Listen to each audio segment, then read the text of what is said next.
Nous sommes jeudi 5 novembre 2020. Bonjour madame, bonjour monsieur. Bienvenue sur cette édition en langue française de la télévision Renaissance, dont voici les principaux titres.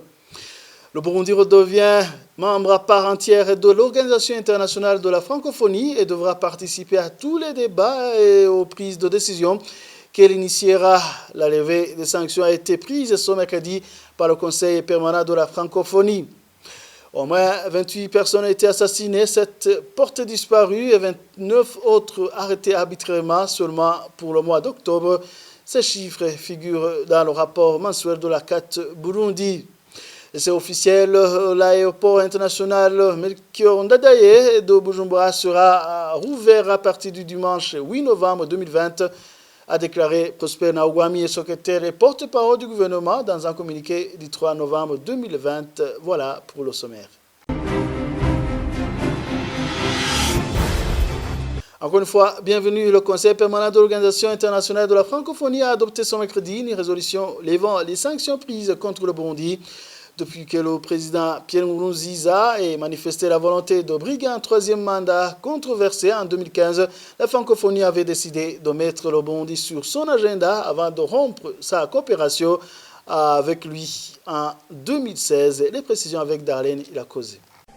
Dans sa 112e session ordinaire, le Conseil permanent de la francophonie décide de lever toutes les mesures restrictives prises contre le Burundi en date du 3 juillet 2015 et 7 avril 2016. Dans son communiqué de presse du 4 novembre 2020, l'ambassadeur du Burundi en France a fait savoir que c'était une décision très attendue, insistant que le Burundi avait tout fait pour améliorer le climat politique, la situation des droits de l'homme et sécuritaire. Les mesures restrictives de l'OIF contre le Burundi avaient été prises suite à la crise de 2015. Feu Pierre Nkurunziza avait décidé de briguer un troisième mandat.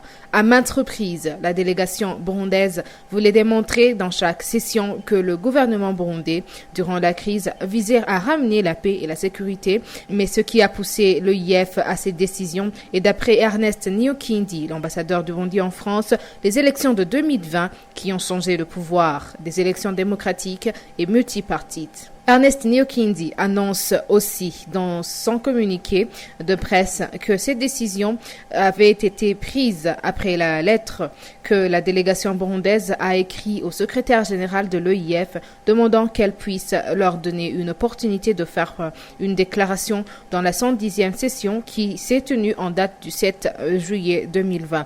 Ces déclarations avaient pour objet de demander aux autres délégations de lever toutes les mesures restrictives prises injustement contre le Burundi, une déclaration qui a été accueillie favorablement par les autres délégations. Le Burundi est devenu de plus belle un membre de l'OIF. Ernest Niyokindi termine son communiqué disant que le Burundi va prendre part à tous les débats et décisions que l'OIF initiera et que la levée des mesures restrictives constitue une avancée diplomatique importante et un message fort envoyé à toute la communauté internationale qui devrait en conséquence tourner la page de la crise de 2015. Merci à Darlene Ilakoze des pages des droits de l'homme. Au moins 28 personnes ont été assassinées, 7 enlevées, 29 autres arrêtées arbitrairement. Ces chiffres figurent dans le rapport mensuel du mois d'octobre d'Akat Burundi. Les présumés auteurs de ces crimes sont les Imbonerakure et les forces de l'ordre. Akat Burundi demande au gouvernement de mettre fin aux multiples violations des droits de l'homme et sanctionner les auteurs. Suivez ici Augustin Nimona. Il est du service de la communication au sein d'Akat Burundi. Le rapport d'Akat Burundi sur les violations des droits de l'homme au Burundi du mois d'octobre dernier révèle 28 cas d'assassinat, 7 cas d'enlèvement, 29 cas d'arrestation arbitraire et détention illégale, ainsi qu'un cas de personne qui a été torturée. Le rapport relate également des cas de découverte de corps sans vie qui flottent sur les différentes rivières du pays, et notamment sur la rivière Rusizi, où plus de 16 corps ont été découverts flottant sur cette rivière pour ce mois, sur le mois d'octobre, alors que des gens continuent d'être enlevés par des forces de l'ordre et après, leurs familles ne savent plus là où ils sont détenus. Ce qui montre que sans doute ces corps découverts souvent flottant sur cette rivière, sont probablement ces gens qui sont enlevés et puis disparus. Et tout cela sont commis surtout par les jeunes Imbonerakure du parti au pouvoir, certains agents du service national de renseignement, ainsi que certains administratifs à la base. Le rapport relate également que ces corps qui sont découverts flottant sur la rivière Rusizi sont directement ou précipitamment enterrés sur ordre des administratifs à la base, ainsi que de forces de l'ordre de cette localité, et sans que des enquêtes ne puissent être menées pour que ces corps soient identifiés et que les familles puissent les enterrer de façon digne. Et suite à cette situation, la CAT Burundi demande au gouvernement du Burundi de juger les coupables de toutes ces violations, notamment de faire des enquêtes sur ces différentes découvertes de corps sans vie qui flottent sur les rivières, en fait de connaître les auteurs de ces tueries. La CAT Burundi demande enfin à la communauté internationale de suivre de près cette recrudescence de violation des droits de l'homme au Burundi. Toujours page droits de l'homme, les corps sans vie des personnes retrouvées dans la plaine de la Rusizi seraient tirés des prisons officielles et des prisons clandestines appartenant au service de renseignement burundais. Ce qui est sûr, c'est que certains administratifs sont au courant de ce plan, y compris également certains responsables militaires et policiers. C'est ce qu'indique ici Maître Janvier Bigirimana, avocat et défenseur des droits humains, qui rappelle la responsabilité du ministère public dans des cas pareils. Suivez-le. Lorsque des personnes sont arrêtées par des agents de l'État et que par la suite elles sont exécutées, ce sont des exécutions extrajudiciaires qui ne disent pas son nom, parce que ce phénomène est un phénomène qui est devenu très courant et qui malheureusement commence à être considéré comme relevant de la normalité, alors que ce n'est pas du tout normal. Autre chose, c'est que depuis 2009, nous avons aboli au Burundi la peine de mort. Nous ne comprenons pas pourquoi le régime en place continue à exécuter les personnes qui les arrêtent. Lorsqu'il n'y a plus de peine de mort, nous pensons que la logique commanderait à ce que ce régime puisse arrêter probablement des gens qui soupçonnent d'avoir commis des infractions, mais que ces personnes puissent être jugées conformément à la loi.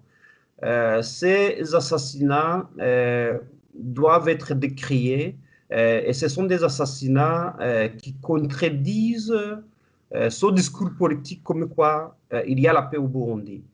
Nous regrettons donc que ces crimes continuent à s'abattre contre des citoyens paisibles, des citoyens innocents. Ce sont des crimes qui commencent à faire beaucoup de mal à la population burundaise, parce qu'aujourd'hui, nous avons une justice qui est tétanisée, une justice qui ne parvient plus à voler au secours à cette population, une justice qui parfois devient plutôt un instrument de répression à l'endroit de la population, alors qu'elle devait plutôt protéger les droits et les libertés des citoyens. Donc, c'est une injustice dont les responsables devraient un jour être poursuivis, parce que non seulement ils ne parviennent pas à protéger la population alors que c'était le devoir constitutionnel, mais aussi aujourd'hui, ils sont devenus des oppresseurs à côté du régime politique en place.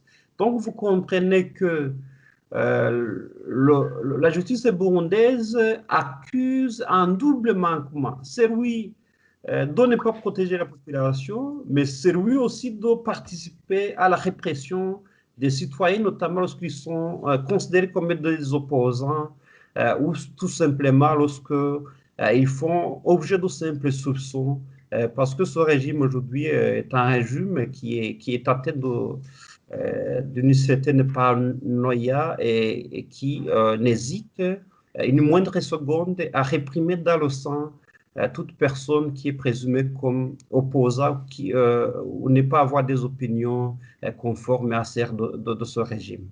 Maître Janvier Bigilimana réagissait sur les assassinats qui continuent dans le pays où au moins 42 personnes ont été assassinées dans un intervalle de 30 jours au Burundi, dont 24 tués et jetés dans la plaine de la Rusizi dans les provinces de Bujumbura, Cibitoke et Bubanza, selon les enquêtes de la télévision Renaissance.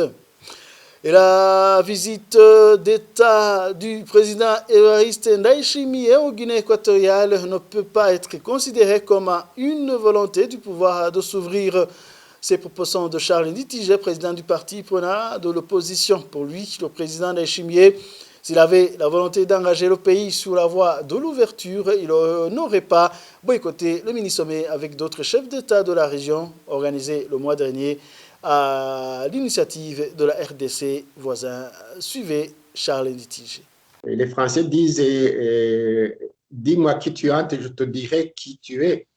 Et je pense qu'il y a d'autres raisons que des raisons d'État qui ont poussé le président Ndayishimiye à effectuer cette première visite parce que d'abord, il n'y a pas de relation particulière entre la Guinée équatoriale et le Burundi. Je pense qu'il n'y a même pas de relation diplomatique, il n'y a pas d'ambassade, il n'y a pas d'intérêt économique ou autre que représente ce pays. Je pense qu'il est plutôt aller voir, demander des conseils à ce président qui règne sans partage, presque à vie, depuis plus de 40 ans sur la Guinée équatoriale.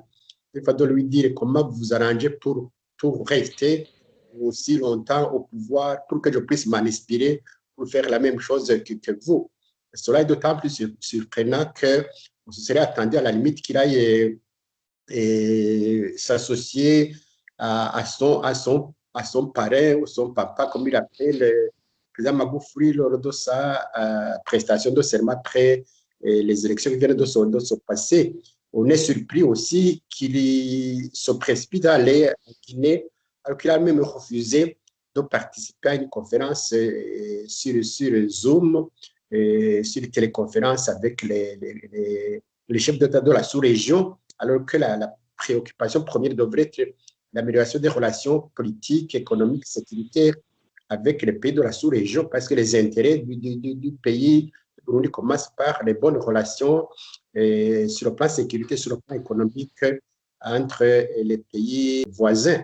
Et on dit aussi que en Guinée équatoriale, c'est quand même un pays où le fétichisme, l'obscurantisme prévaut encore au plus haut niveau de l'État. Ce n'est pas surprenant qu'il soit allé pour ces motifs-là. Quand je vois, par exemple, qu'il a été récemment dans une forêt pour visiter un arbre ami au président, c'est quand même du fétichisme.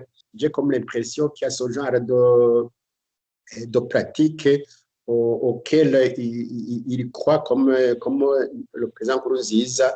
Sans doute qu'il y a des en dessous dans cette visite-là. Je vous le disais dans les titres, l'aéroport international Melchior Ndadaye de Bujumbura sera rouvert à partir de dimanche prochain, le 8 novembre 2020.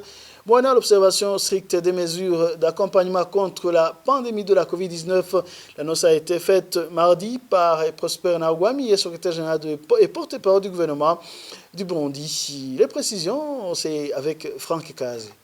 Selon le communiqué du gouvernement, les voyageurs entrant ou sortant du territoire burundais devront présenter un test de la COVID-19 négatif réalisé dans les 72 heures précédant l'embarquement ou le débarquement. De plus, tous les voyageurs devront se faire dépister et se plier à une mesure de confinement de 72 heures dans l'un des hôtels prévus à cet effet. Le test de dépistage et les frais d'hôtel seront à la charge du voyageur. Le gouvernement burundais précise par ailleurs que si un cas positif de Covid-19 est détecté dans un véhicule ou dans un avion, un deuxième test sera exigé pour tous les passagers. Ceux qui seront négatifs seront alors autorisés à partir, tandis que les cas déclarés positifs seront immédiatement acheminés dans un centre de prise en charge approprié. Toujours selon le communiqué, les voyageurs étrangers déclarés positifs à la Covid-19 financeront eux-mêmes leur prise en charge médicale.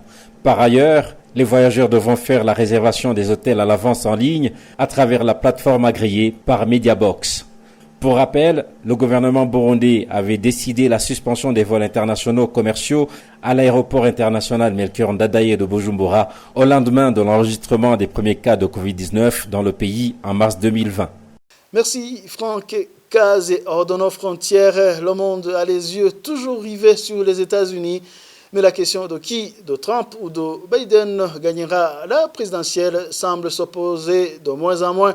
Le démocrate semble en effet en bonne position pour diriger les 4 prochaines années de la première puissance mondiale.